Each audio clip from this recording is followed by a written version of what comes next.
Hi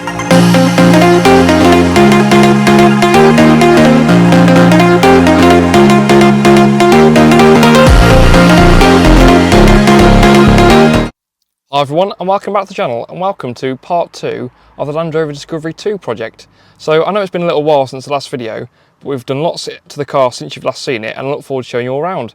So without further ado, let's do it. So first things first, I gave the 2.5 TD5 engine a full service like I always do with any projects we get. I used the TD5 service kit from JGS 4x4, which includes 10 litres of Combo 5W30 oil, an oil filter, centrifugal filter, air filter, fuel filter, and a new sump plug. So the next mechanical element that we had to sort on the car was something we didn't expect, to be honest. So a couple of months ago I was driving the car to work, same route as I normally take. I noticed the car felt quite firm, especially from the rear, but I hadn't driven it for probably a month, if not longer. So I thought, oh, I'm just not used to it. I've driven my daily, which is their 4 Series, and it's just, you know, it's just something I'm not used to. So anyway, I parked the car at work, opened the rear door to get my bag out, shut the door, and an almighty explosion went off, and it sounded like a bomb, to be honest. I genuinely thought a bomb had gone off or there was a shooting somewhere, but it turned out it was the near side rear air suspension airbag had basically exploded. The car was literally completely slammed on its rear. You couldn't get your hand between the tyre and the wheel arch. The tow bar was sitting on the tarmac because of the incline of the parking space, and the car was pretty much beached. So this is how the car looked when the suspension collapsed. It was that low that you couldn't even get your fingers between the wheel arch and the tyre. This was extremely hilarious to a lot of my colleagues, and basically everyone who heard the bang, pretty much everyone in the office I think, looked out the window, and even the office over the road looked over. So yeah, it's quite embarrassing, but yeah, we managed to sort it in the end. I thought I'd show you how the old airbag looked compared to the new one.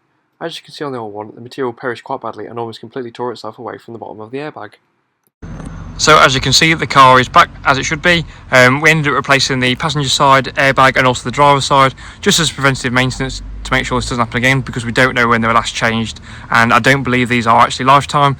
We did have to do it on my work's car park actually, because the car was completely beached and we couldn't move it. It is quite hard to see actually, but I'll just show you how the new airbag is in position, and also the height sensor. So if we now move on to the exterior of the car, as you can tell straight away, the headlights are a lot clearer. So if you can remember from the last video, they were very opaque, and the actual light that was coming out of them was quite limited. So Aaron's given them a good buff on both, and they've come back really nicely actually, and nice and clear now.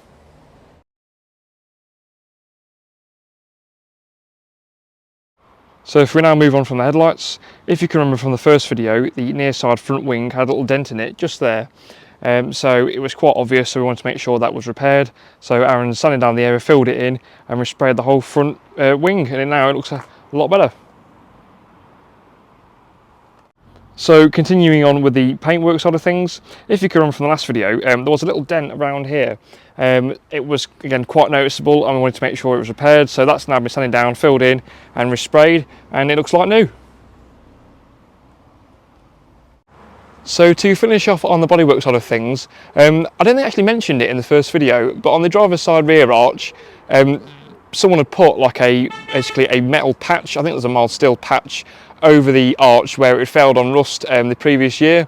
It did the job and it got it through an MOT, but it didn't look particularly pretty, and it just didn't look right at all. So Aaron cut that area out completely.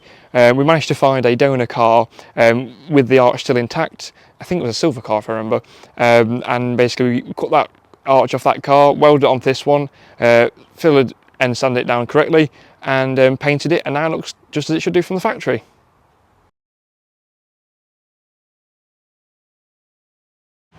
Additionally, at the front of the car I fitted it with some new Bosch wipers. The old ones, especially the driver's side, were smearing really badly, so now that's sorted and they are wiping the screen nicely.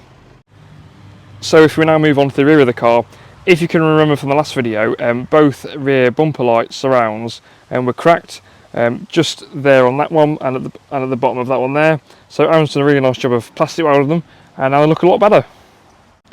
Additionally, at the back of the car I've also put a new reg plate on. Again, I think this makes the car look a lot more well looked after and just keeps it looking fresh. So to finish off the rear of the car, if you can remember from the last video, the tow bar, it was painted, but it was very faded, and there was lots of little bits of surface corrosion on it.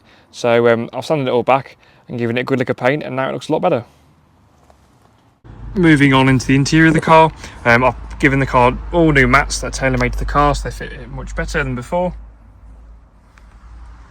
So finally, in the front of the car, we also got the radio working again. It was working, but the volume button wasn't doing much, and it was a bit intermittent. So that's now fully working, and we also replaced some of these bulbs on the climate control. So if you can remember from the first video, the car had no rear seats, so the car should actually be a 7-seater and not a 5-seater. So we managed to pick these seats off Marketplace for just £40, and they match the upholstery perfectly. Upon editing this video, I realised I didn't do an outro, so I thought I'd show you a clip of when we first picked up the car, so you can see the difference. Something else I didn't show on the inside was the carpet, seats and plastics. Myself and Ted from A Jolly Good Wash spent around 12 to 14 hours cleaning the inside of the car, which completely transformed it. This video now concludes the Discovery series, and the car is now sold. I hope you all enjoyed this 2-part series. Thanks for watching, and I'll catch you on the next one.